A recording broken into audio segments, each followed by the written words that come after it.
I'll give you the overall premise, though, of what we were trying to do on the marketing side.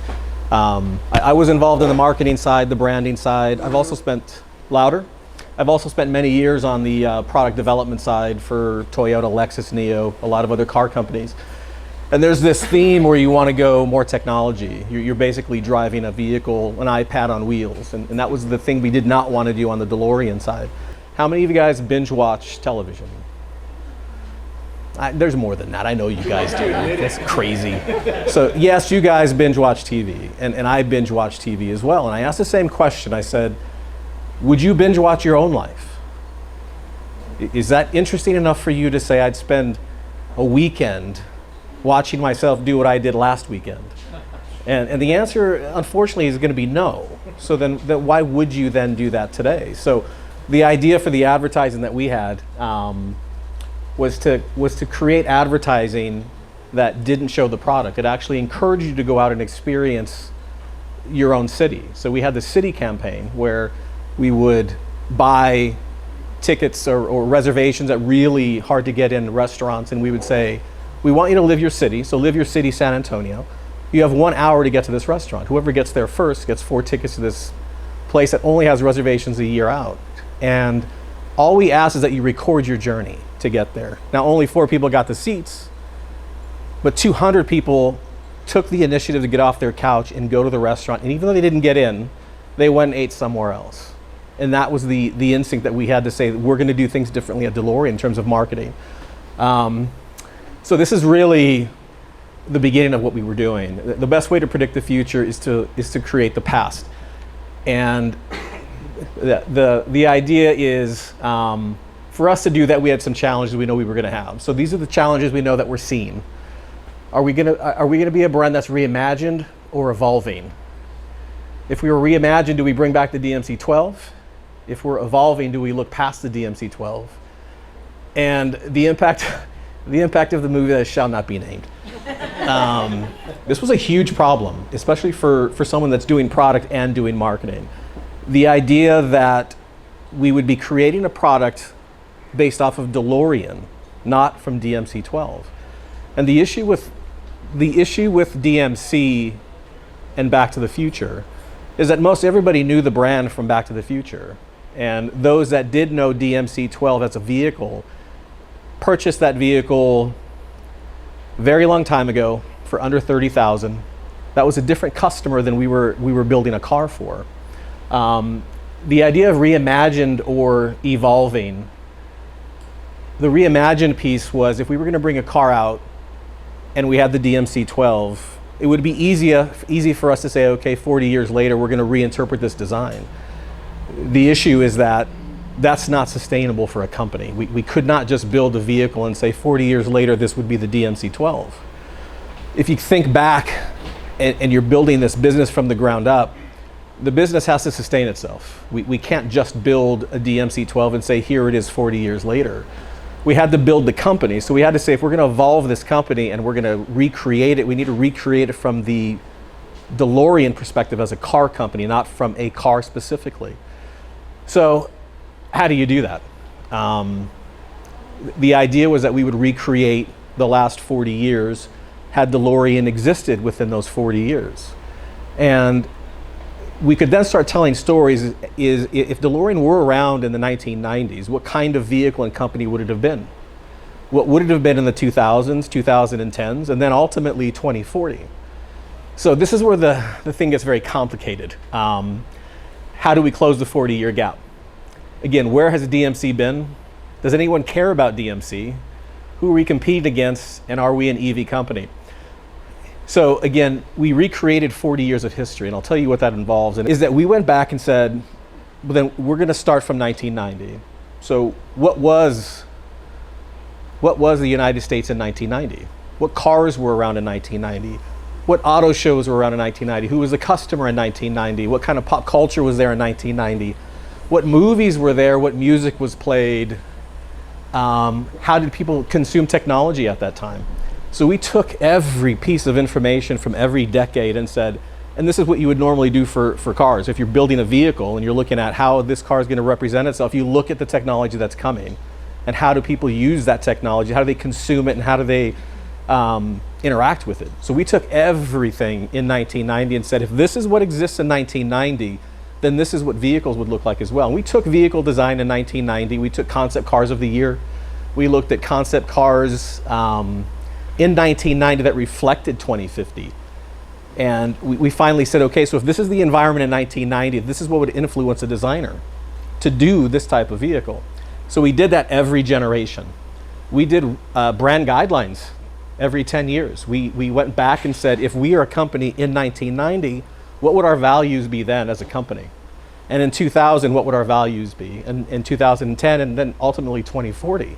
So you're basically doing this enormous brief every generation, every year, and then recreating a vehicle that represents the time period you were in. Did anybody care about DMC? I mean, that was really ultimately the question. We ask ourselves this on the marketing side all the time is, did anybody ask for this? And you're gonna get in a lot of trouble when you start bringing things to market that nobody's asking for. Ultimately, it just costs you more money to sell, and ultimately it doesn't good for the brand. Who are we competing against? So this was a really intricate question because there's a lot of car people here, I'm sure. People would always ask me, who's competing against DeLorean? So the Alpha 5, when we created, who was competing against it? And ultimately, with what we were delivering with the vehicle, the competition was time. It wasn't Porsche, it wasn't Mercedes, it wasn't Tesla. The idea was that when we created the Alpha 5, we also created a program called Sense. And Sense meant that if how many of you guys drive a lot and your kids are at home, you barely see them? Nobody, that's fantastic, wonderful. But for me, I used to do that a lot. I used to travel all the time. I'd be gone Monday through Friday, then I'd be home on the weekends. And what we wanted to do with this particular vehicle was bring humanity back to driving and to create a technology that would allow you to continue to have some sort of an emotional relationship, a physical one too, with people who weren't with you. So when we developed the Alpha 5, we created Sense. So if you're sitting in the vehicle, you could actually have a representation of, if your kid is at school and she's in the playground, you could actually feel her heartbeat in the seat. And it's her actual heartbeat. She wears a bracelet, and you can actually sense her heartbeat if she's in the playground. So you can sense if it's beating fast or if it's beating slow. If you're away from them for a long period of time, you could feel their body temperature in the seat. So the seat actually mimics your wife's body temperature or your child's body temperature. If you're traveling and your daughter has the app, she can actually send you a hug through the seat. So the bolsters will actually tug at you. Or the seatbelt actually pinches you a little bit to know that you're secure and that people are waiting for you, and that although you're gone, there is a representation of being with someone.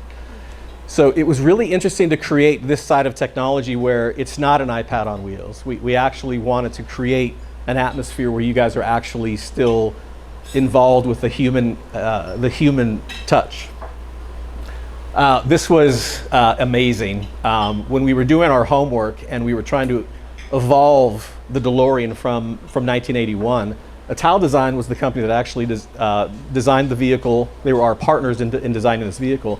This book right here, this was a design book that was actually lost within Ital Design. They didn't find it. It's been missing for 15 years. And in this book was a representation of what DeLorean would have been within the late 1980s. So even though at that time when DeLorean went bankrupt, Ital Design actually, they were so invested into the brand that the artists kept working on DeLorean as a brand and evolving it within Ital Design. This particular vehicle here, so a little bit of a backstory. When we created the Alpha 5, we were saying it's got to be a 4-seater. It will have gull-wing doors, but it's ultimately going to be a vehicle that represents more than a 2-seater. It's actually going to evolve into a 4-seat. This particular vehicle was that vehicle in this book. So when we came out with our own design organically, we then found this one. And we were very close to what we thought they were going to do. And in actuality, they were going to do a 4-seater right after the DMC-12.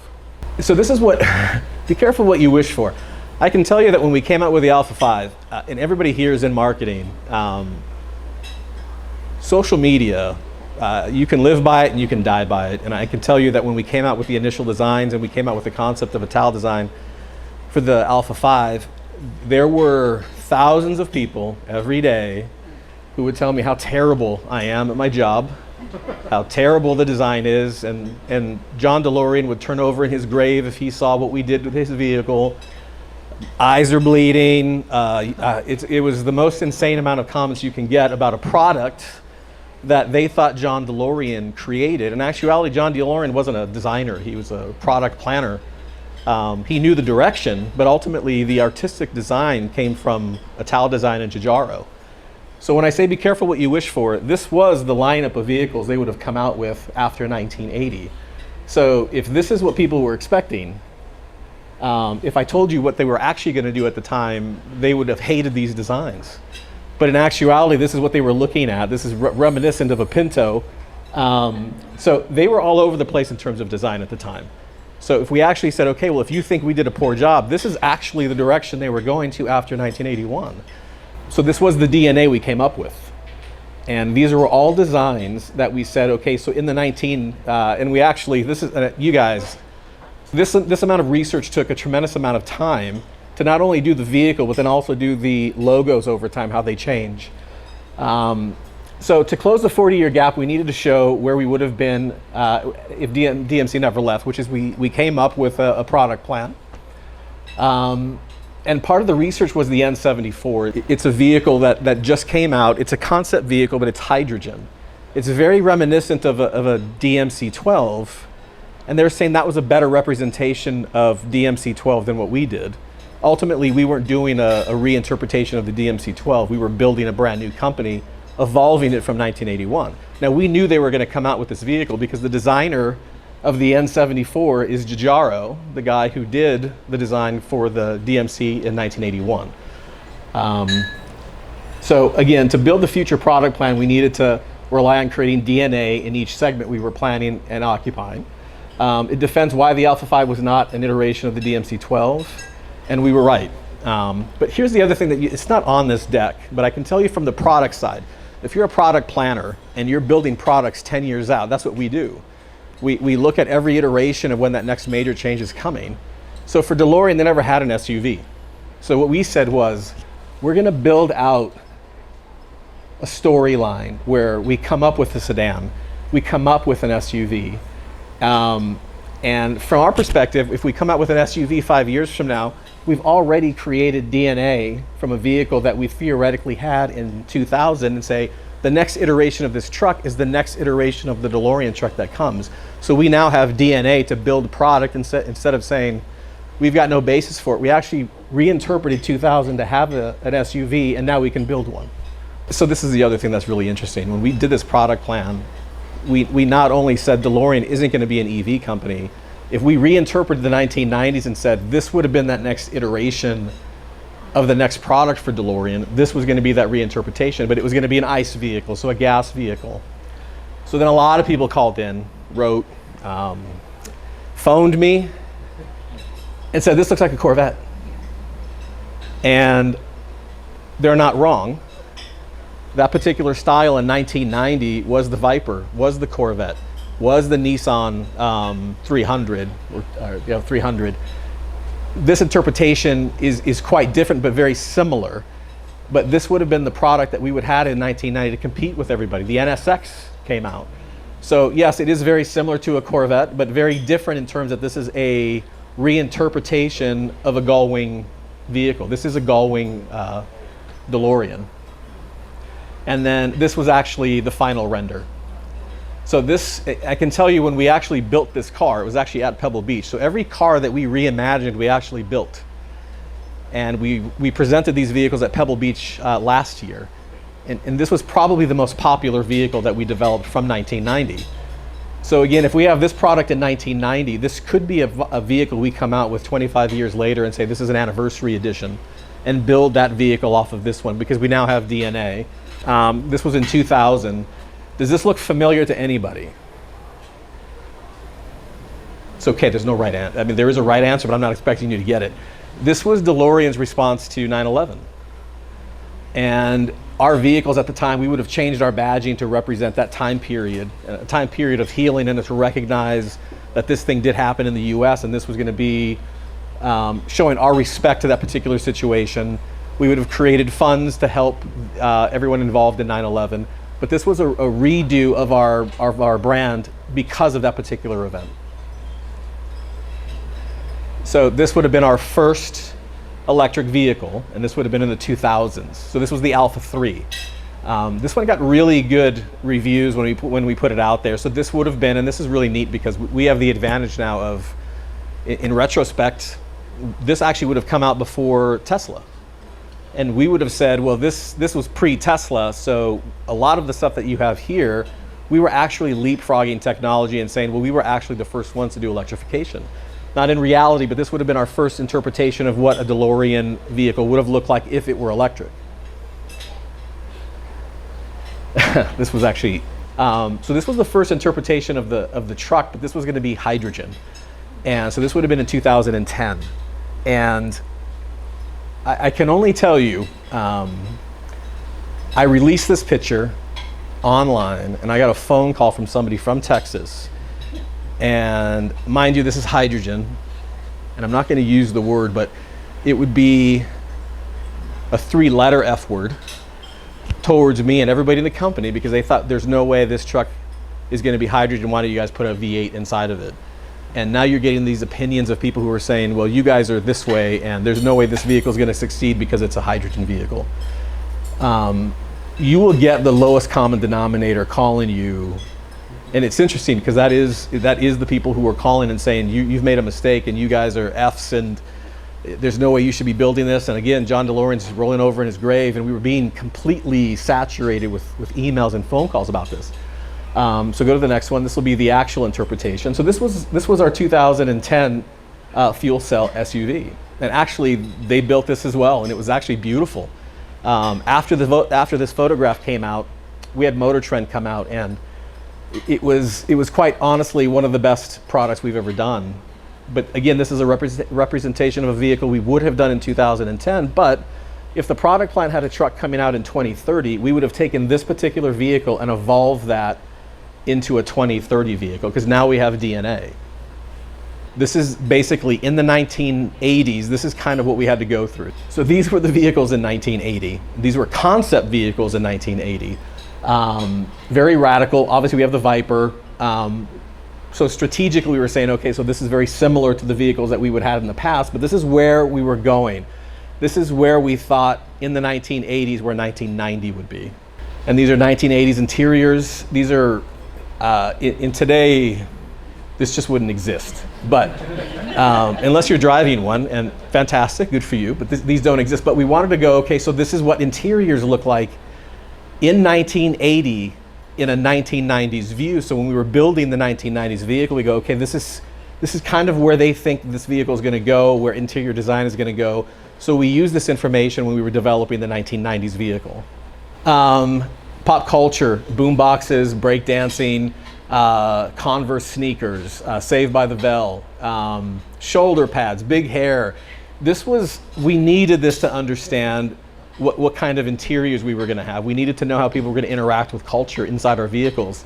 And also, just from the marketing perspective, this is how you amplified your product with what was going on in the 1980s. Movie cars, this was great. You had Magnum PI, you had Ferris Bueller. Knight Rider, okay. Not my favorite, Knight Rider. But you had Tron. So these were things we were saying, okay, so this is what people are looking at when they go to the theaters. These are visually the kind of cars that were in that era, so we should take into consideration these kind of pop culture cars as well. Auto shows. This was the concept cars for those auto shows during that time period. I think this was Chicago, but you had NSX, you had Viper, you had Audi. So a lot of these vehicles we were saying, okay, so these are the top cars in these top auto shows. This is what customers are liking. So then we went back and said, okay, so we still need elements of these cars to make sure that the car we build for 1990 is reminiscent of what was going on during that time period. Consumer electronics is really important. But this was interesting because this was how you interacted with the vehicle. You were used to toggle switches with what you were interacting with. Tactile buttons on your watches, record players, knobs, spinning. the way that graphics were represented in the 1980s with these types of products would be reminiscent of the products you would have inside the vehicle, how you'd see those products inside of a vehicle. Automotive tech. This is the year that smart suspension came out. We needed to know what kind of content we were going to have in our vehicles, and if this was the first iteration of smart suspension, then our vehicle from the 1990s would have smart suspension.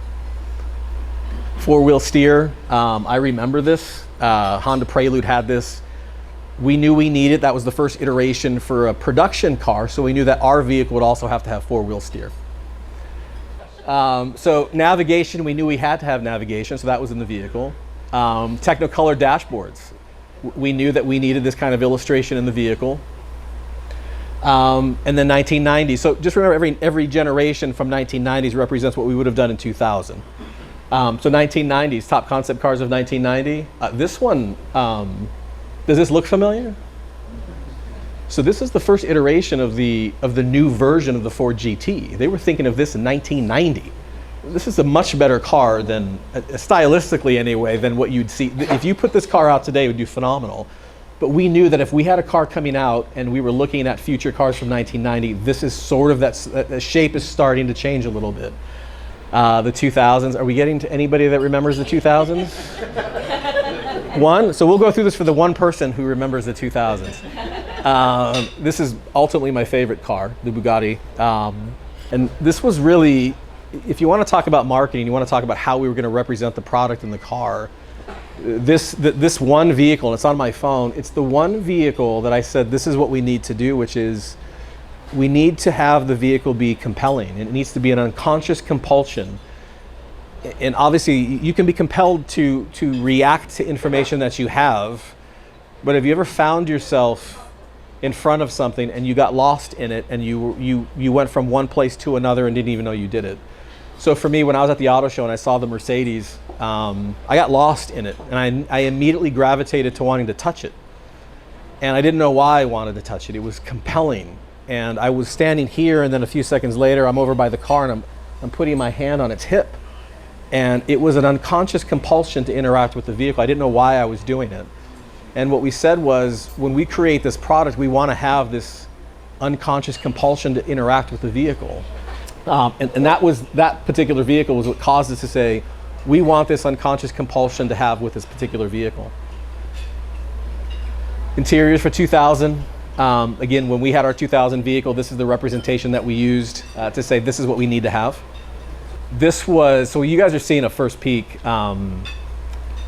This was the Alpha 5 from the very beginning. This was the concept vehicle that we came up with and said, these are all the things we want it to have.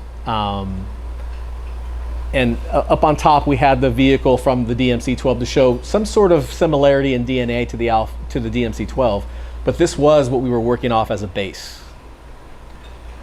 And that was proposal one. This was, I really wanted to create this shape with the 5 in it, and more on the product side, because when people get out of the vehicle and they're on the side of the road, when the doors went up, I wanted the red to show that there was some sort of an emergency going on. Make sure that you're aware a car is open. In the front view, that light is white. So it actually shows white on the front with the headlights. And this was, I mean, the fantastic part about design is this is where you get to choose. And we said, okay, we want 6 examples of what the rear should look like. And we talk about it as a company. We talk about it from a customer's perspective and a dealer's perspective. Which one of these best represent the rear in terms of lighting? And we get to pick and choose. And it's a fantastic exercise. And this is the front view. I mean, this one was, this was the first side view that we had. Beautiful car. This was the design. I mean, we actually took a lot of what the DMC-12 was in terms of volume and how they used the space.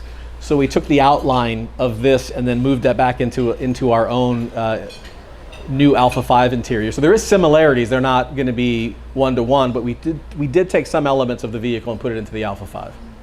There's too much, unfortunately, to uncover. Doing this in one day and that certain amount of time, I'm appreciative of doing that, but there was a year-long process, 24 hours a day, working with people in Italy, working with our designers and engineers, and it was, and just the work alone, the amount of data that we had to collect to actually do this and defend it took a long time.